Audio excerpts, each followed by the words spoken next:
So in this Lenten Lunch series, we've been following along with these key moments of the final week of Jesus' life, and we've been looking at what each author of the Gospels have to say, and the perspective that they individually bring on this last week of the life of Jesus here on earth.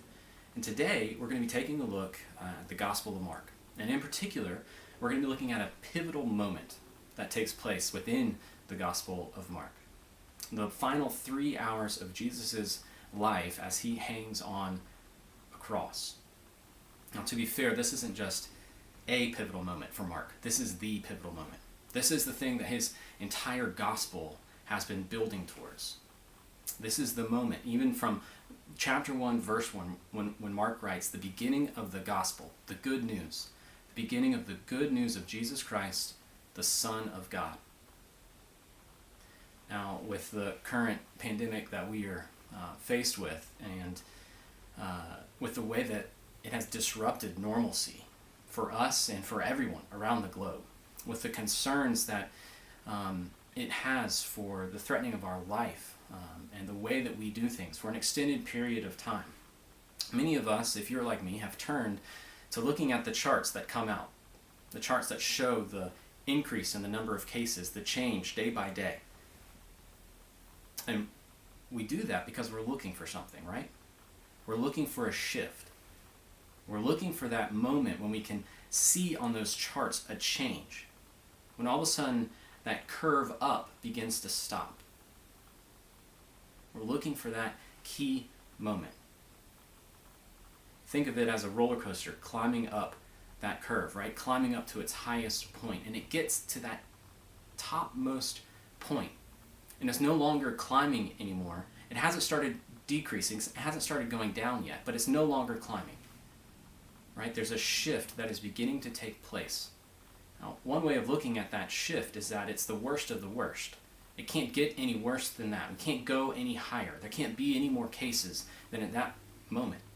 But there's another way to look at it as well. And so that's what we're going to be examining here in the Gospel of Mark in chapter 15. Because that's what the world is looking for right now. We're looking for that moment when hope is going to break through the darkness. When even though we haven't started decreasing yet, normalcy hasn't started returning yet, we know that we're not going up anymore. We know that the worst is here, and it's not going to get any worse than this moment right now. That's where we are in the world, and that's where we are in Mark's Gospel in chapter 15, beginning at the 33rd verse. We're at this shift that's taking place, a shift in the world from darkness to light. From the darkness of God's judgment against sin and the darkness of the cost of God's judgment for us, which is borne out by Jesus on that cross. And we are shifting from that darkness into the light of redemption, into the light of reconciliation, into the light of victory. So read along with me if you have your scriptures. We're in Mark chapter 15, beginning at the 33rd verse. And when the 6th hour had come, there was darkness over the whole land until the 9th hour. And at the 9th hour, Jesus cried with a loud voice, Eloi, Eloi, lema sabachthani, which means, my God, why have you forsaken me? And some of the bystanders hearing it said, Behold, he is calling Elijah. And someone ran and filled a sponge with sour wine, put it on a reed, and gave it to him to drink, saying, Wait, let us see whether Elijah will come to take him down. And Jesus uttered a loud cry and breathed his last. And the curtain of the temple was torn in two from top to bottom.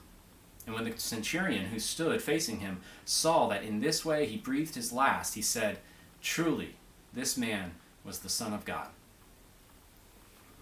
So the first thing that we're going to look at is how do we understand the darkness that Mark describes, that enveloped the entire land from the 6th hour, which is noon, until the 9th hour, which is 3 p.m. Mark, well, in keeping with his succinct manner in which he wrote his entire gospel, he describes this period of darkness, this profound period of darkness, in only one verse, verse 33. When the 6th hour had come, there was darkness over the whole land until the 9th hour. So what are we to make of the fact that at the brightest point of the day, this darkness consumed the land? Well, Mark gives us at least two ways of understanding this darkness and what this darkness represents and symbolizes and means. In Christopher Wright's book, To the Cross, which we've been following along with in this series, he identifies several more. And I encourage you to read this chapter and to get the full effect of what he is writing about. But I want to focus just on two in particular. Two ways that God uses this darkness. Two ways that this darkness represents the work of God. And the first is that Mark shows us that the darkness is a sign of the darkness of God's judgment against sin. So this is a recurring theme that occurs throughout the Old Testament. In Genesis chapter 1, at the creation story, it's from darkness that God creates, that he brings about order. It's from this chaos, right? This darkness. It says that the earth was formless and empty, and it's out of this formlessness and emptiness that God brings about creation. It's the way that he brings about order. Then later in Exodus, when Pharaoh is refusing to let the Israelites out of their slavery, Moses begins calling down these plagues against them as at the Lord's command. And the 9th plague that Moses calls down against Egypt, we read about in Exodus chapter 23, is a plague of darkness. Beginning at the 21st verse, the book of Exodus reads, "Then the Lord said to Moses, 'Stretch out your hand toward heaven, that there may be darkness over the land of Egypt, a darkness to be felt.' So Moses stretched out his hand toward heaven, and there was pitch darkness in all the land of Egypt for 3 days. They did not see one another, nor did anyone rise from his place for 3 days, but all the people of Israel had light where they lived." Now notice, Egypt, who is under God's judgment, is covered in darkness, while Israel, who at this moment is not in God's judgment, still has light to see. The prophet Amos has a compelling description of the coming day of judgment, in which he calls the day of the Lord, which also picks up on this theme of darkness representing God's judgment against the world and against sin. Amos writes, "Woe to you who desire the day of the Lord. Why would you have the day of the Lord? It is darkness and not light, as if a man fled from a lion and a bear met him, or went into the house and leaned against his hand against the wall, and a serpent bit him. Is not the day of the Lord darkness and not light, and gloom with no brightness in it?" He continues in chapter 8. He says, "And on that day, declares the Lord, I will make the sun go down at noon and darken the earth in broad daylight. I will turn your feasts into mourning and all your songs into lamentation. I will bring sackcloth on every waist and baldness on every head. I will make it like the morning for an only son, and the end of it like a bitter day." You see, what Israel hoped for was the day of judgment, but what Amos made clear through the darkness is that that day of judgment is not going to be a good day for anyone who is with sin. See, the darkness was a sign from God of his judgment being enacted on the earth. Now, there's some irony here, because just before our passage in chapter 15, verse 29, while Jesus is hanging from a cross, there are passers-by that come and they scoff at him and they deride him and they ask him for a sign. They ask him to come down from the cross. "Let the Christ, the King of Israel, come down now from the cross, that we may see and believe." And they demand a sign, and God gives it to them, but it's not the sign that they are looking for. You see, it's a foreboding sign that God's punishment is now beginning. It's the darkness that overtakes the land. Well, even more than just a sign of judgment, Mark shows that the darkness is a sign of the cost which God himself endures, the cost of his judgment for us, which occurs through Jesus Christ. Let me explain what I mean. See, by offering his Son, God is satisfying the consequences of sin in a way that brings about opportunity for life for us. See, he's bringing about judgment in a way that keeps his love intact. See, it's through his judgment. His judgment is against sin, and is against sin in such a way that we may still live. But there has to be someone who pays the price, who pays the consequence, who is given the consequence of the sin that we have brought about in this world. And God takes that cost upon himself when Jesus hangs from that cross and when the darkness takes over the land. We see this in the words that Jesus has for us, that Mark records in chapter 15, verse 34. And at the 9th hour, Jesus cried with a loud voice, Eloi, Eloi, lema sabachthani, which means, my God, why have you forsaken me? Well, it's noted, and should be noted, that Jesus is beginning to quote Psalm 22, a profound psalm. And it could be that Mark is intending, by quoting just this one verse, that he's intending his reader to understand the full depth of that psalm, which includes not just this forsakenness, but redemption as well. But I want us to look at how this prayer that Jesus prays, his last, on the cross, compares with all the other prayers recorded in Mark's Gospel. Because you see, in the Garden of Gethsemane, Jesus addresses God in a very different way.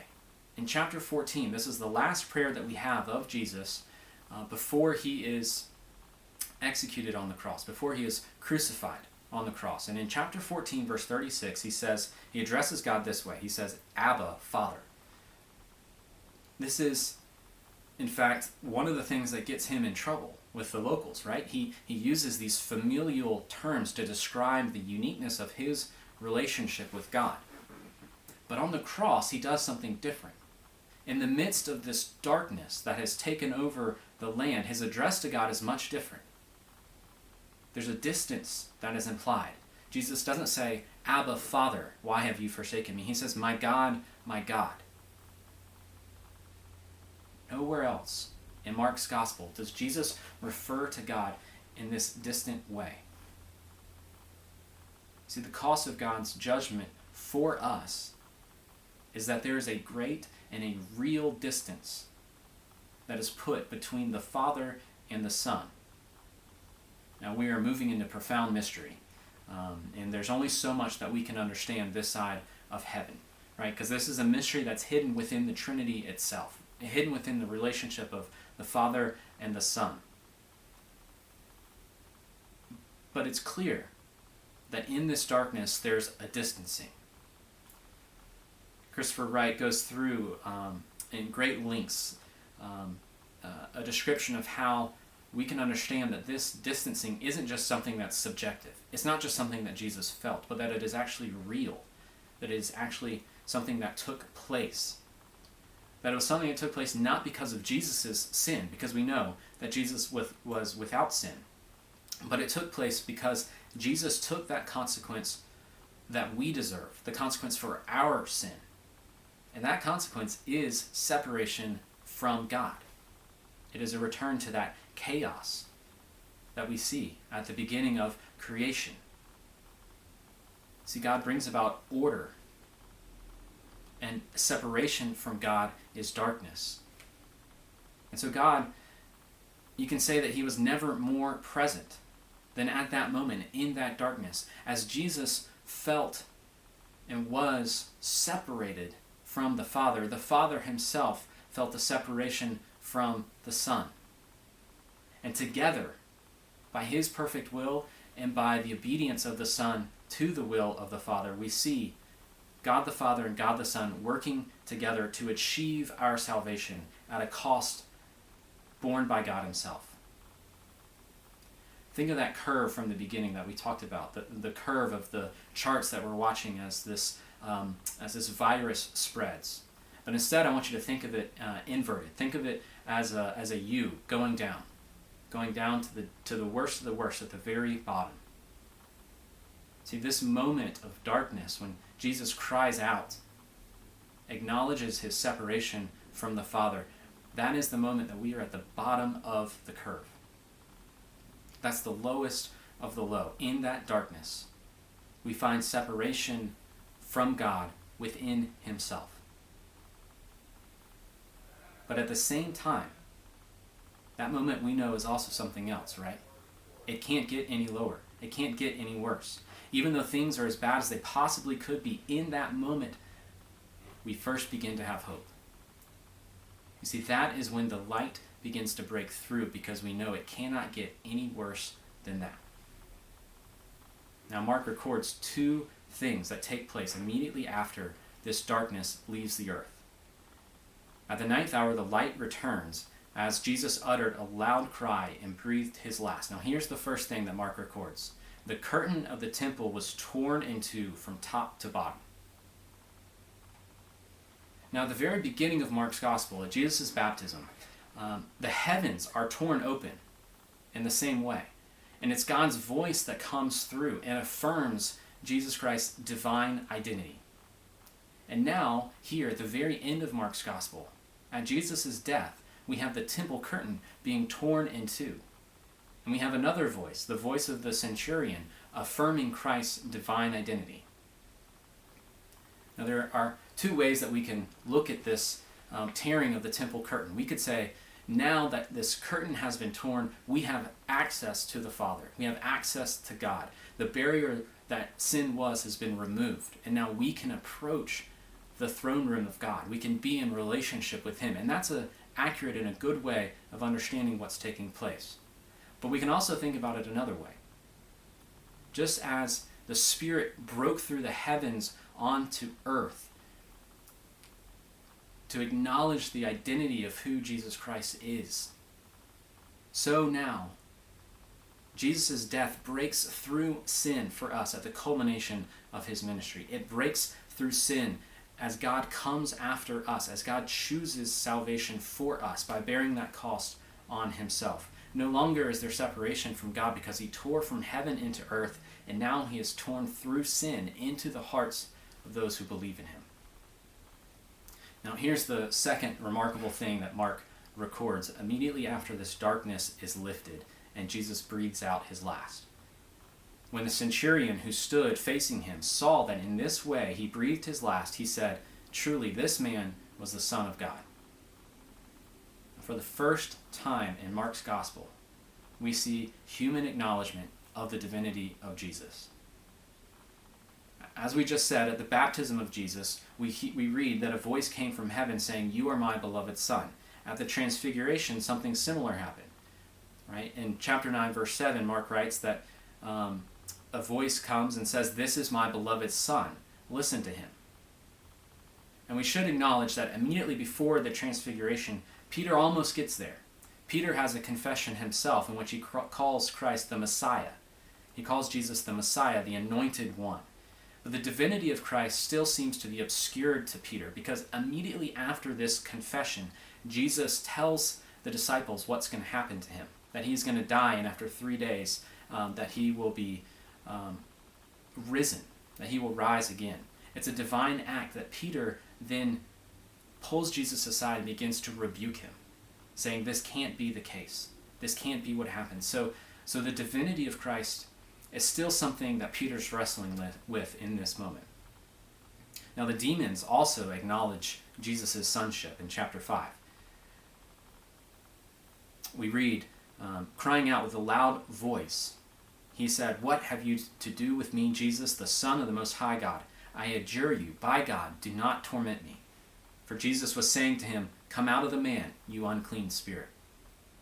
So demons acknowledge the divinity of Christ, but never in Mark's gospel, up until this moment, do we hear a human acknowledgement of Christ as the Son of God.